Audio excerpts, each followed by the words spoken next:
দেশে ২৭ লক্ষ চাকরি হারিয়েছেন ৫ তারিখের পরে। ৫ই আগস্টের পরে দেশে ২৭ লক্ষ লোক চাকরি হারিয়েছেন। এর মধ্যে ৮৫% হচ্ছে নারী। একটিবার চিন্তা করুন, কতজন লোকের চাকরি দিতে পারছে। একটি কর্মসংস্থানের সৃষ্টি করা অনেক কঠিন।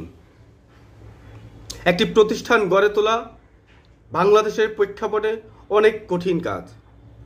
অনেক ধৈর্য, অনেক পরিশ্রমের পরে একটি প্রতিষ্ঠান গড়ে ওঠে।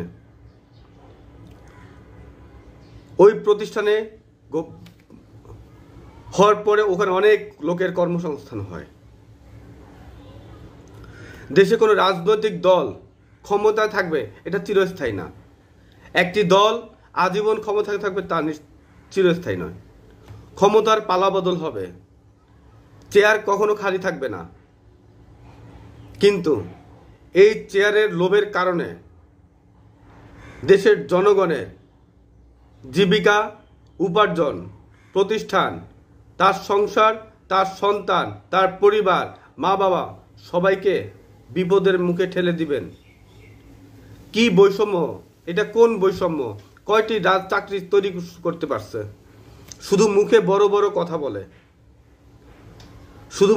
বড় কথা বলে, লাখের উপরে কোনো কথা নাই। দেশের অর্থনীতি ভেঙে যাচ্ছে। দেশের বড় বড় শিল্প প্রতিষ্ঠানগুলো বন্ধ হয়ে গেছে মব জাস্টিসের কারণে। দেশের ব্যাংকগুলো ধ্বংস হয়ে যাচ্ছে। দেশের জনগণ যারা চাকরি হারায় তারা কি করবে? তাদের বিকল্প কোনো কর্মসংস্থান তৈরি করতে পারছে না। দেশের জনগণের কথা ভাববার সময় তাদের নাই।